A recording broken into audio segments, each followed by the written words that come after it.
Mom, help! Ivy, always so full of life, called me with a weak voice, panting heavily. She's been immobile, with a fever of 104 degrees, since the afternoon. And not just Ivy, my 5-month-old granddaughter Lillian is also unwell. I was beside myself with worry. Looking at the clock, it was past 7 p.m. I wondered why she had waited so long to call, and when I asked, she gave a surprising response. I asked my husband, Caden, to take us to the hospital, but he went to the bar with his friends. What? You should have called an ambulance before calling me. Hello, Ivy? Can you hear me? The call suddenly dropped. Worried, I rushed to my car and drove to Ivy's house. It's an hour's drive to her place, and all I could do was hope she was okay. I'm Ariana, 55 years old. My daughter Ivy, 28, married Caden 2 years ago. She just gave birth to Lillian 5 months ago. I raised Ivy in a fatherless family after my husband passed away when she was young. We didn't live in luxury, but Ivy has always been tolerant and hardly ever complains. The fact that she called me for help means she must be really sick. What worried me the most was that she stopped responding during the call. An hour later, I arrived at Ivy's house. Using the spare key I had, I entered and found Ivy and Lillian collapsed, breathing heavily and listlessly. Ivy, it's me! Can you hear me? She barely responded with a, yeah, but then could only groan.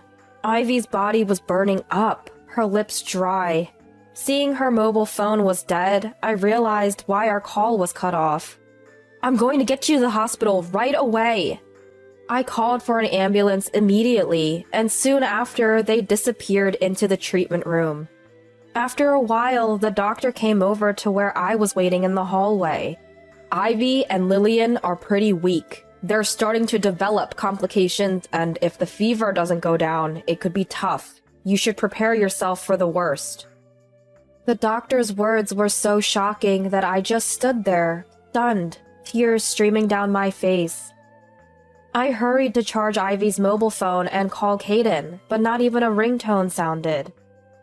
No matter how many times I tried, it wouldn't even go to voicemail, leaving me unable to leave a message and just growing more frustrated. How could you just ignore the two of them when they're sick? I kept trying to call every hour, but there was no connection, and the next day arrived.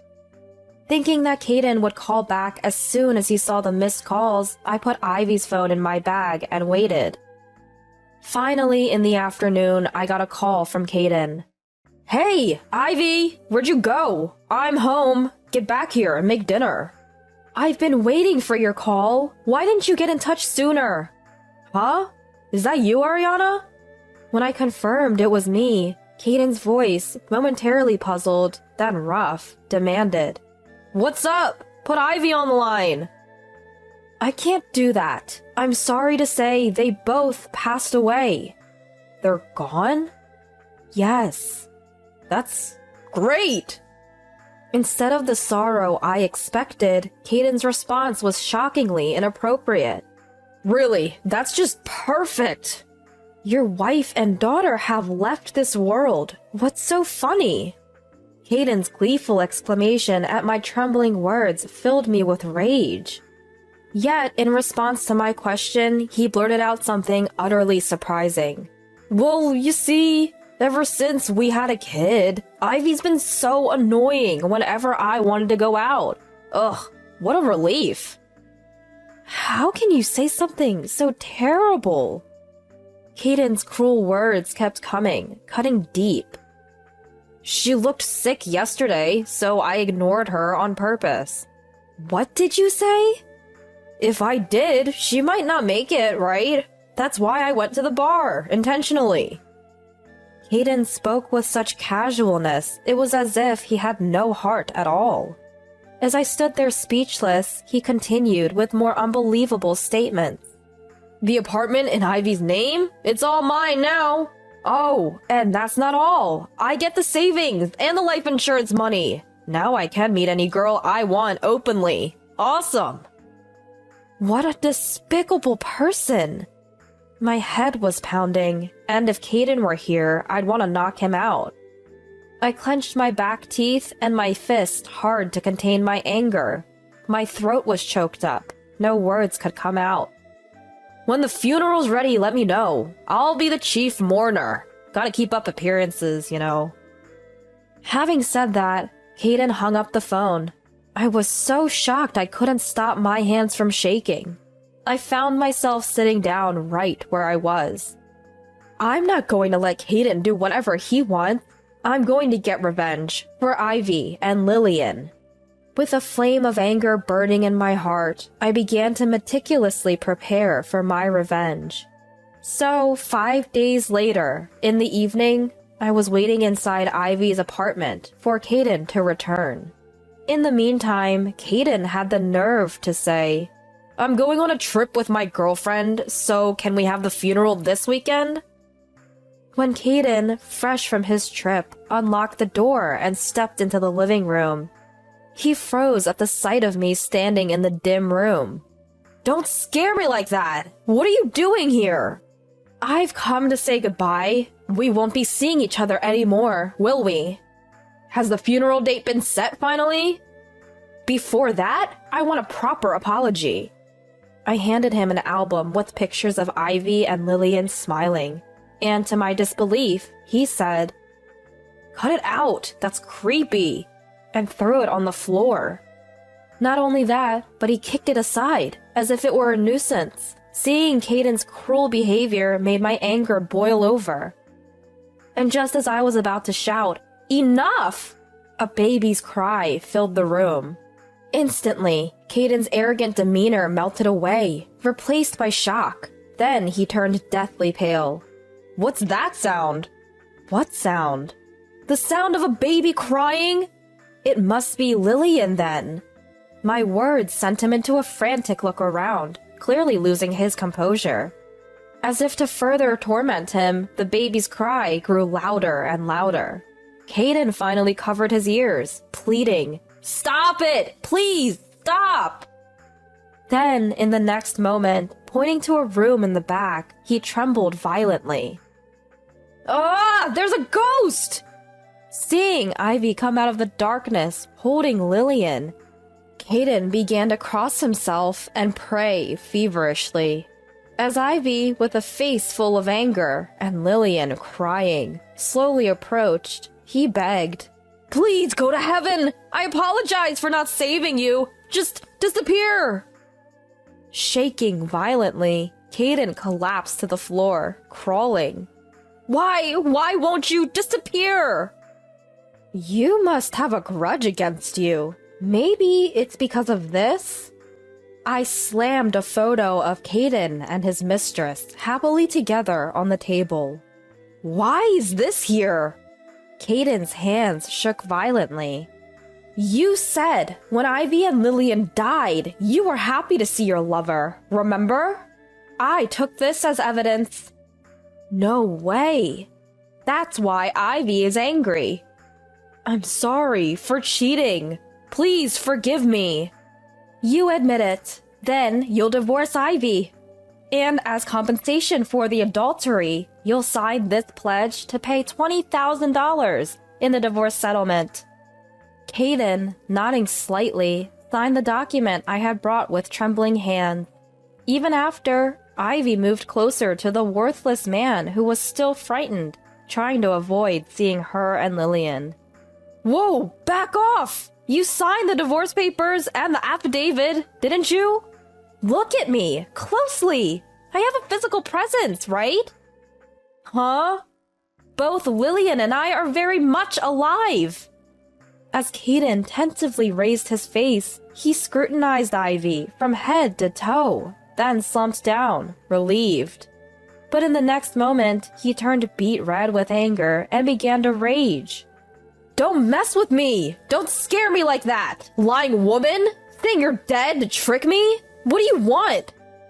After leaving the two of us with fevers of 104 to go drinking, and then blurting out something ridiculous when slightly pressed, you deserve to be punished. "This stupid farce. I wasted my time reflecting. The man standing and glaring at me seemed to have forgotten how he had been completely shaken by this farce. And there's Caden, clicking his tongue instead of being glad that both are alive. How low can you get? Ivy and Lillian were in critical condition when they were taken away by ambulance, but thanks to the doctor's dedicated care, they recovered. If we had left them, Ivy and Lillian might have really gone to heaven. It's a pity they're alive. So you're upset you didn't get the savings or the life insurance money. Your nasty personality never changes, does it? I thought maybe you'd reflect a little. You're the worst. Shut up! Hiding and stalking, taking photos, and even lying? I'll sue you. Caden, defiant and ready to counterattack. Expecting this, I told him, we're the ones who'll be suing. I knew you'd make a scene like that, so I've recorded all of our conversations. Huh? Now we have perfect evidence. Damn it.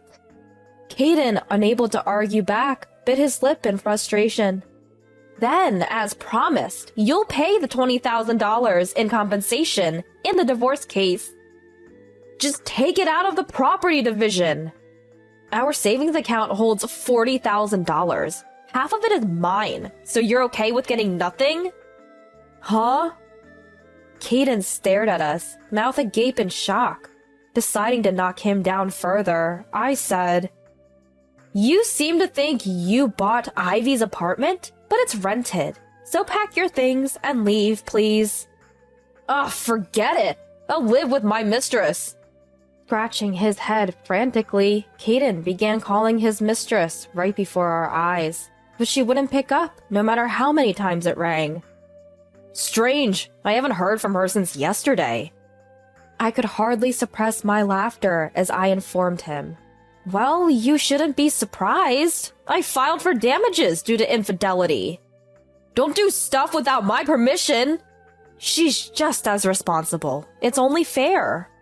She even said, I'll break it off immediately, when you called, so I doubt she'll be in touch again. Caden slumped his shoulders heavily and just sat down on the spot, but we had no intention of offering him any words of comfort. Looks like you've been completely dumped. Now get out! Wait, I'm sorry. Let me apologize. After clinging to Ivy's feet, Caden offered a deep apology. Of course, Ivy ignored his gesture, standing still with a cold look in her eyes. Then, standing up, Caden took Ivy's hand, begging repeatedly, please, call off the divorce. Of course, Ivy had no intention of forgiving this man who had even put Lillian in danger. Ivy shook off his grasped hand, glared at Caden, and then turned away. I'll be in trouble without a place to live. Please, I'm begging you. Don't worry, I've got a place for you to live. Where? From the holding cell to the prison. Be grateful you have a place to sleep. Wait a minute, it shouldn't be that serious, right? I filed a report for leaving sick Ivy and Lillian unattended. The police have been notified and will be here to pick you up soon. This can't be. Even though it wasn't hot, Caden's forehead streamed with sweat, his face looking ready to cry. I'll submit the photos and recording data as evidence. I've prepared the hospital charts, so squirming is futile. I'm sorry, I won't do it again.